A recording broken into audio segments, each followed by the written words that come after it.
5 जून से चल रहे अनिश्चितकालीन धरना जस्टिस फॉर डिम्पल मीना शहीद स्मारक पर मैं अभी बैठा हूँ।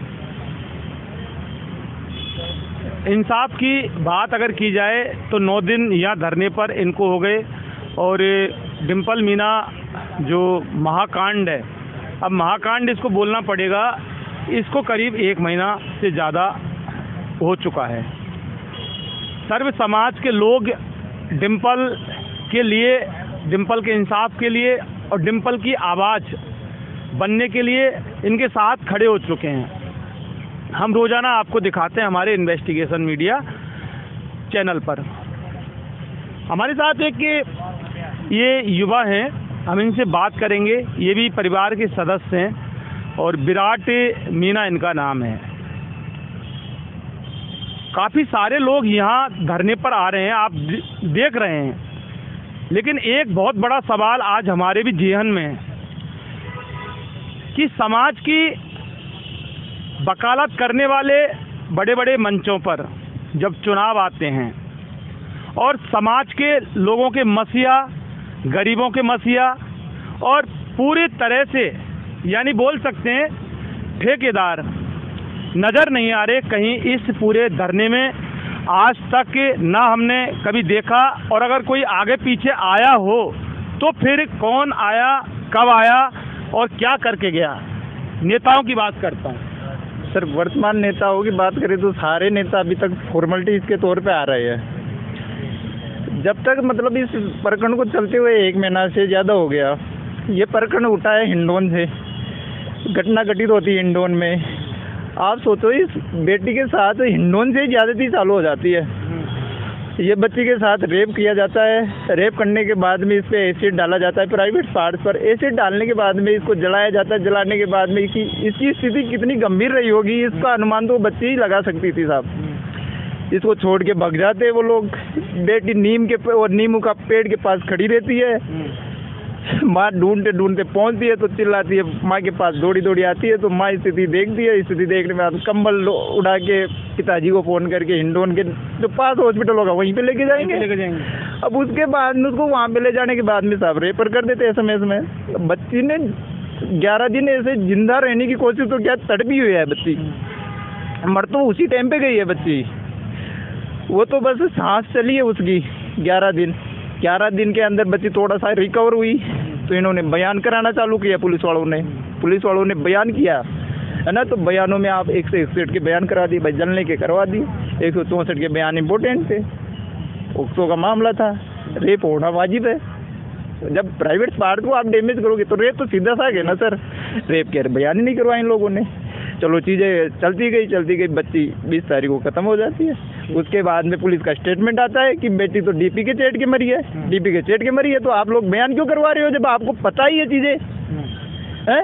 फिर बाद में थोड़ा सा चलता रहे। जब हम हिंडोन जाते हैं, हिंडोन के दिन इनके पास फ़ोन आता है कि आप प्लॉट ले लो, 10 लाख रुपये हमारे से ले लो। ये कौन दे रहा है वाला, ये पता भी तो होगा ना। बच्ची स्पष्ट करके जाती है जब जिंदा रहती है कि भाई 5 से 7 लोगों की जो कॉलोनी के अंदर जो सामाजिक तत्वों के रूप में रहते हैं उन लोगों की फोटोज दिखाते हैं, उनमें से एक आरोपी सिद्ध हो जाता है। देखिए, डिम्पल दम तोड़ चुकी, ठीक है। उसके बाद इंसाफ के लिए आप यहाँ शहीद स्मारक पर आ चुके। 5 जून से धरना आपका चालू है, ठीक है। हम आगे की अब बात करेंगे आपसे, क्योंकि आप यहाँ लगातार इस धरने पर बैठे हो। आम जनता, सर्व समाज आपके साथ है। समाज के नेता, आपके जो बड़े बड़े नेता जो समाज की वकालत करते हैं, मैं सिर्फ उनकी बात करता हूँ कि उनमें से कौन नेता आपके साथ यहाँ आपकी आवाज़ बनने के लिए आया और कब आया। देखो, समाज से अभी तक कोई भी ऐसा मतलब सिंपैथी के तौर पे एक भी आदमी जो अग्रिम पंक्ति पर बैठ के ये बोलते हैं कि हम समाज के रखवाले, हम समाज के ठेकेदार हैं, वो एक भी यहाँ मौजूद नहीं है अभी तक। सब आप जैसे हमारे जैसे भाई है जिनको सिंपैथी होती है, जिनको दुख होता है, जिनके बेटियां खुद के हैं, उनको दर्द होता है कि ये भी हमारी बेटी है, वो लोग आ गए। जब बड़े बड़े समाजों के पंडाल लगते हैं, मंच लगते हैं और वोट मांगते हैं, 35 विधायक दे रहे हैं हम साहब, सरकार का हिस्सा है हमें। एक विधायक यहाँ पे मौजूद नहीं है साहब। हम लड़ाई किससे लड़े बताओ? हम अपने आप से लड़ रहे हैं साहब लड़ाई। हमारे परिवार के सदस्य वो 35 जो सरकार में बैठे वो कहाँ है साहब? किरोड़ी लाल मीणा नहीं आए हैं सर किरोड़ी लाल जी का मैं सब बोल रहा हूँ, ऐसा डर नहीं बचा इन परिवार का जो नाक नहीं रगड़े। साहब एक चीज बताओ, वो देवता है क्या? इस परिवार ने क्या गुनाह कर दिया जो इतनी नाक रगड़वा रहे? बोलते हैं कि FIR दे जाओ, हम देख लेंगे। देखना क्या है? कोई शादी करवानी है क्या? करवाना है बताओ? बच्ची मर गई है, परिवार रो रहा है, और इससे ज्यादा क्या करेगा? ये इच्छा मृत्यु मांगेगा, अब लास्ट में करेगा क्या बताओ? ये देख लिए आप, जो समाज के ठेकेदार बन कर समाज की वकालत करने वाले वो तमाम नेता, चाहे वो कांग्रेस पार्टी के हों या वो भारतीय जनता पार्टी के हों, सीधा आप इन्वेस्टिगेशन मीडिया पर देख सकते हैं कि दर्द क्या बयां कर रहा है। ये आप जब चुनाव होते हैं, वोट होते हैं, राजनीति होती है, तो बड़े बड़े मंचों पर इन्हीं लोगों का आसरा लेकर, इन्हीं लोगों के कंधे पर चलकर आप सत्ता तक जाके पहुंचते हैं। लेकिन जब आपके समाज की बेटी, हालांकि सर्व समाज की है, लेकिन आपके समाज में पैदा हुई, इसलिए सबसे पहले वो आपकी बेटी, लेकिन शर्म आनी चाहिए आप जैसे नेताओं को, जो इस धरने पर आज तक इनकी शकल देखने, इन परिवार वालों की शकल देखने के लिए यहाँ तक भी नहीं आए, और आप चुनावों में इनसे वोट मांगते हैं और वोट बैंक की राजनीति करते हैं, और ये आपके समाज के लोग ये आपको भगवान मानते हैं, आप इनके मसीहा बनते हैं और आप ऐलान करते हैं कि आप गरीबों के मसीहा हो। तो धिक्कार है ऐसे आप जैसे मसीहाओं को। अच्छा, आप अब क्या करोगे ऐसे नेताओं को, ये बताओ आप? आपकी लड़ाई तो जनता लड़ रही है, लेकिन नेताओं का आप क्या करोगे? सर हमारी लड़ाई जनता लड़ रही है, हमको हो सकता है, हमें उम्मीद है कि हम जनता के बल ये लड़ाई जीतेंगे भी, बिल्कुल जीतेंगे, हम उम्मीद रखते हैं, हम हिम्मत जुटाए हुए हैं अभी तक, लेकिन कहीं ना कहीं हमारे अंदर आक्रोश है, और वक्त आने पर हम उनसे सवाल क्या, हम उनका ऐसा विरोध करेंगे कि वो मंच छोड़ के भागेंगे। बोल रहा हूँ ना, मंच छोड़ के भागेंगे। घनश्याम मेहर को बोल रहा हूँ मैं इस लाइव के माध्यम से, अगर घनश्याम मेहर के पास ये आवाज पहुंच रही है, घनश्याम मेहर को बोल रहा हूँ कि घनश्याम मेहर तेरे से अच्छी तो ये औरतें हैं जो चूड़ी पहनकर भी यहाँ पे बैठी है। धिक्कार है तेरे को, बैठक के अंदर भी हम फोन करके बुलाए तब बैठक में आया वो घनश्याम मेहर, और वो बोलता है कि सिंबल के नीचे ज्ञापन देके 4 फोटो खिंचवाओगे। वो अनीता जाटव आई है कल, सिर्फ फोटो खिंचवा के चली गई। मेरे को क्या बोल रही है, यहाँ पे सबको ये धन्नाटी सब मौजूद है, लाइव रिकॉर्ड है। उसने ये बोल के गया कि मैं शाम को वापस आ रही हूँ, ये शाम अब हो रही उनकी है। यहाँ पे आके बोल रही है कि किरोड़ी कहाँ पे है, तू कौन है? हिंडोन की विधायक नहीं है तू विपक्ष नहीं है, तुम्हारे पास पायलट नहीं है, तुम्हारे पास गहलोत नहीं है, तुम्हारे पास डोडादरा नहीं है, विपक्ष में चलो कल तो करोड़ी था विपक्ष में, आज तुम क्या कर रहे हो? क्या कर रहे हो तुम्हें? तो महिलाओं अनीता जाटव खुद महिला है, इस परिवार से ये नहीं पूछ के गई, वो यहाँ पे आके बैठ के FIR दे के गई। चलो ठीक है भैया, फोटो लेना, फोटो लेके चलो ठीक है, ID पे डाल दी। ये भी नहीं पूछी बेटा शाम को रोटी कहाँ से बना रहे हो आप लोग, बेटा ये नहीं पूछी जिस छाया में मैं बैठ रही हूँ ये छाया का खर्चा कहाँ से आ रहा है? बेटी के लिए न्याय की मांग तो कहाँ से करेंगे लोग? दर्द सीधा आप समझ सकते हैं। ये युवा नौजवान है, ये राजस्थान की शान है, लेकिन जिस तरह से जो किरोध है वाकई बनता भी है।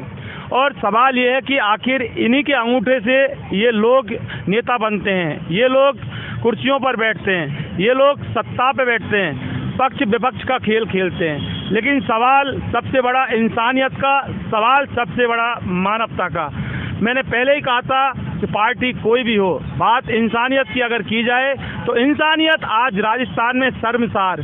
कल अनीता जाटव आई थी, हमने भी इंटरव्यू लिया था, लेकिन आज अनीता जाटव आप सुन सकते हैं, हमने आपका इंटरव्यू चला दिया, लेकिन आपके बारे में ये विराट मीणा जो बोल रहे हैं आप सुन सकती हैं। आपने कहा था कल वापस आऊंगी, लेकिन आज तक आप नहीं आई। सवाल आप भी राजस्थान की बेटी, और मैं आगे भी कह रहा हूँ ना, नहीं आएंगे वो लोग। आप सोच रहे हो आएंगे, नहीं आएंगे वो लोग। और आएंगे भी ना तो पंडाल सज जाएगा, तब बोलेंगे कि यार हम तो शुरू से आपके साथ थे। जब जनता न्याय मांगने उतरेगी ना सड़कों पर, जब बोलेंगे कि यार इसका नेतृत्व तो हम कर रहे थे शुरू से। आप क्या मानते हो साहब? बैठक के दूसरे दिन हम हिंडोन जाते थे, हिंडोन में सारा जो प्रशासनिक व्यवस्था है वो जो कार्रवाई कर रही थी, उनके सामने शायद 2 से 3 विधायक वहाँ पे मौजूद होते हैं। हम बोलते हैं साहब पीड़ित परिवार आया है आपके भरोसे, आप बताओ। लो साहब कांग्रेस का सिंबल लाए हो, उसके नीचे ज्ञापन तैयार किया, ज्ञापन तैयार करके के साहब फोटो लो, फोटो लेने के बाद में चले गए। परिवार एक चीज़ सोचो साहब, परिवार खुद के खर्चे से 2 बस करके हिंडौन पहुंचा है, लोगों के हाथ जोड़ जोड़ के उनको बिठा के ले गया है। क्या ये परिवार, एक चीज़ बताओ, संपन्न फील करते हैं क्या? सरकार में किरोड़ी लाल मीणा बैठे हैं, उनको तो कुछ करना चाहिए कि नहीं करना चाहिए? बिल्कुल करना चाहिए ना साहब। किरोड़ी लाल के पास हम 3 से 4 बार जाके आ गए, नहीं सुने साहब। पता नहीं किस विषय का इंतजार कर रहे हैं, किसी ऐसा कौन सा दिन आएगा उसका इंतजार कर रहे हैं, ऐसा कौन सा अवसर आएगा उसका इंतजार कर रहे हैं, जब चुप ही तोड़ेंगे वो लोग। आप सोचो, किरोड़ी लाल, भजन लाल ने एक स्टेटमेंट डाल दिया कि सिंपैथी जाहिर कर दी कि बेटी के साथ गलत हुआ है ना। किरोड़ी लाल जी ने ये पोस्ट तक भी नहीं डाली अभी तक। देखिए, किस घड़ी का इंतजार ये नेता कर रहे हैं ये तो वो वक्त बताएगा, लेकिन इतना ज़रूर कि एक वक्त, एक घड़ी ऐसी भी आएगी जब उन सभी का इलाज ये राजस्थान के ये होनार और राजस्थान की शान, राजस्थान की युवा और ये राजस्थान की बेबस और मजबूर जनता एक दिन जरूर करेगी। उस वक्त का जरूर आपको इंतजार करना होगा। सत्ता के पैरोकार हो। इन्वेस्टिगेशन मीडिया के लिए पवन कुमार के साथ शहीद स्मारक से मैं जीत